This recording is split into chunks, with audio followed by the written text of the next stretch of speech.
One. Hello everyone, welcome again to another Facebook session where we talk all about how you can get into your first home in New Zealand. I just wanted to apologize again for last night's video. We had some issues, as you know, and we're now actually at John's home in Murray's Bay, so we just do it the old sort of style. So you're welcome to place any comments in the comment box as we go along, and we'll see if we can answer those for you at the end of the session. So my special guest today is, as you know, is John Cliffe. So hello, John. How's it going? Good, thanks, Andre. Okay, I've got in terms of John's biography, a short bio. So John has been an investment advisor for around 25 years. He has a background in accounting and running small businesses in construction and especially in IT. John holds a double degree from Auckland University and a postgrad diploma in financial planning. In addition to being an authorized financial advisor, he holds a discretionary investment management service license. He's well known in the industry for being a critic of unethical financial institutional behavior and also poor government regulation. He runs an independent financial advice business in Murray's Bay in Auckland that provides financial planning and investment services to clients of all ages and wealth, private portfolios, investment savings programs, and KiwiSaver. And the starting point for all of that is each client will have their own financial plan. So John, in my group, I ran a poll through the whole of last week just to determine what the greatest barrier is to South Africans in terms of being able to buy their first property in New Zealand. And the majority of the members, not surprisingly, has said that they felt that the lack of deposit was the main reason why they cannot buy their first home. So, John, the average South African family that I speak to are in the early 40s, and they get to New Zealand and they've just got enough funds to make a small deposit to their first home. What is happening, especially at the moment in the South African market, is sometimes they have to sell their property at a loss. The currency is quite weak, and it's actually quite costly to come to New Zealand. And they're just concerned about when they put all their savings into purchasing their first home, that they are not providing for their retirement as a result. So, what do you think of that, John? Bluntly, nonsense. It's probably the best investment you can make. Perhaps there's four kinds of points relevant to this.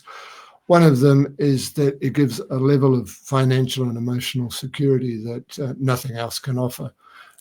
Very much the emotional benefits of it are very important. You're going to feel much more at home. You're going to feel much more in New Zealand. But turning to the more specific financial reasons, investment in your own home is capital gains free. So effectively, if you own it for 10, 20, 30 years, all the capital gains are going to pass to you tax free. There are almost no equivalent investments that have got anything like that kind of benefit. And to really drive home the tax-free benefit is that it is a geared investment. So in a way, you can put your deposit value at say 5% or 10% or whatever percent it is of the value of your home. But in reality, you're going to get the capital gains on that plus the value of the mortgage you have.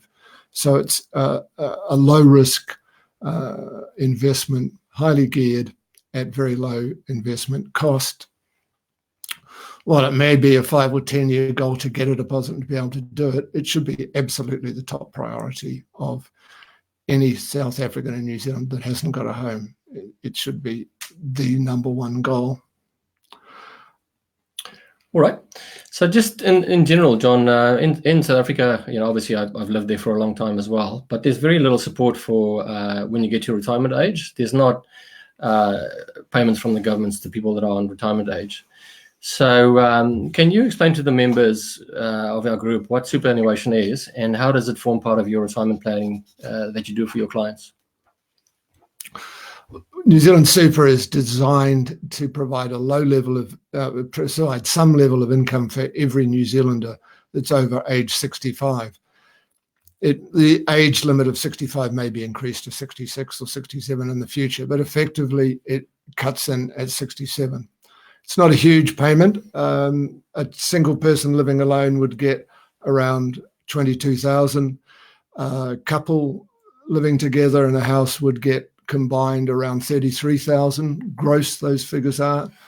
But the big pros around it is it's universal. It's not asset tested. It's not income tested. if you qualify, you effectively will get it. It becomes part of your income and is taxed like any other income. Currently, to be eligible for New Zealand Super, you've got to have been in New Zealand at least 10 years as a tax resident. So your visa period doesn't count. And it's really imperative you get tax residency to so you can start that 10-year period. It's also important for two other reasons. One, if you take holiday breaks to go to South Africa or go outside the country in any which way, that time is added to the 10 years. So you have to be physically present in New Zealand for 10 years and as well as tax resident to get there to qualify. And the second reason why it's important you move on this is that the dimension of 10 years is likely to change in the near future. There are bills that are floating around Parliament and are likely to be enacted in the next 2 or 3 years, which will put that rate out to 20 or 25 years before you qualify for New Zealand Super. So, you know, in terms of how much does it allow a person to live in retirement, it's far from a complete answer. The reality is, for a single person living in Auckland, owning their own home, the 21,000 gross wouldn't even get to about halfway in terms of what they'll require. They're going to require at least another 20,000 in the hands to have quite a modest lifestyle. So it really is only part of the retirement challenge that people face. So to fund that shortfall, there's several options. One of them, and very important one, I encourage people is to continue their KiwiSaver savings as well as mortgage repayment. It's very important you pay down your mortgage before you get to retirement age. The second option, so you can draw on that in retirement. You can also either do reverse mortgage out of your home so that you effectively can get it, or thirdly, you can simply sell down your home and move to the provinces, to a centre where the cost of a house is significantly less, and so effectively acquire funds to use in retirement. Is that a fair run through, yeah, Andre, in terms of key points? Yep. Yeah, especially I've dealt with clients with the around reverse mortgage and also selling the property. And reverse mortgage can be a little bit tricky in the sense there's a family involved. It could potentially be one day part of a will or an estate. And so with the reverse mortgage, you need the permission of the client to actually, and the whole family really, to do that. But it is an option. It's not always the best option, but it is an option as well. All right, John. So John will be assisting my clients to get them set up financially in New Zealand. And I've explained to John a little bit about the challenges when we get here. We don't really know what we're entitled to. And it's really important because New Zealand is different than South Africa, and that's that aspect. So New Zealand is a very caring society, and we want to make sure that you get the maximum benefit out of New Zealand. So what John is going to do is work with my clients with the interim goal, firstly, to get them to save for a deposit, and then longer term also for the retirement. So I just wanted to know from you, John, what is involved in setting up a financial plan for a client? Our approach is we sit down and run a workshop session with them. That can be either over the internet or one-on-one in our office in Murray's Bay.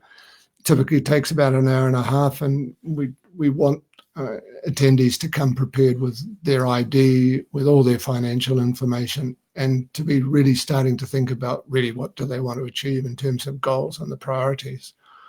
So we work through their budgets, we work through their resources, prioritizing goals, and we try to cash flow those out to show options and to see the kind of trade-offs between things that are done. As part of that is an ongoing, and we present that information graphically, and sometimes it can be highly surprising to the people to see what the impact of some of their own decisions are. As part of that program, we try to look at the budgetary issues and the kind of costs that people can incur in New Zealand. As South Africans, it's probably a very different world in New Zealand. It's very easy to get credit. It's very easy to enjoy a good lifestyle and spend too much and not be able to build your financial resources. I think it's very, very important for an immigrant into New Zealand to build their financial resources because that builds their security. is certainly not to get attracted into higher lifestyle relative to their income. There are also a lot of costs that South Africans incur because they're costs natural to them in South Africa, which are kind of irrelevant in New Zealand or need to be significantly decreased. So that's the kind of process we work through. We charge a flat fee of $300. We will place people after that, if they would like us to, into both KiwiSaver if they're eligible, and or into an investment account in which they can save, because saving into the bank isn't a great option when you're in 3, 5 or 7 year type timeframes. So that's how we work. It costs $300 including GST for the session, and if you invest through us, we will stay in touch with you and keep in touch to ensure that you can achieve your objectives or how to stay on track. And our investment approach are always very academic and scientific. We go for low cost, widely diversified, low risk type investments, and that's the essence of our approach. Unfortunately, in New Zealand, there are an enormous number of investment options, and a lot of them are not really appropriate for someone with these kinds of goals. The return matters in many cases less than the risk. All right, guys. So John and I will be working together with our clients. So in terms of your mortgage, obviously, I've got to find out what your maximum borrowing amount is. So that's what I will do with you.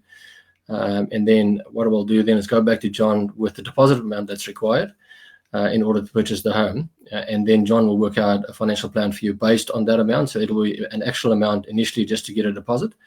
And it will be based on the current credit policy of the banks and the current environment and the current property prices. We might have to bump it up a little bit just to cater for inflation for when, and house prices when the client actually wants to buy the house, maybe in 3 years' time or 5 years' time. And then what John will do is he'll come back and say you will have to save X amount of dollars per week or per fortnight or per month in order to achieve that particular goal. And John will make sure that you keep on track. Try to with regular follow-ups, and he will let me know how that's going for you as my client. So, John, I want to thank you so much for spending time with us today. I really appreciate it, and thanks for your patience yesterday with the technology. So it's been a pleasure, Andre. Yeah, no, thanks a lot. So John will be leaving his details in the comment section afterwards if you want to make contact with him. What I will also do is leave a link to my calendar in the comment section. So if you want to make an appointment with myself and get things underway, especially in terms of that borrowing amount. So thanks everyone for your time, and catch you next time.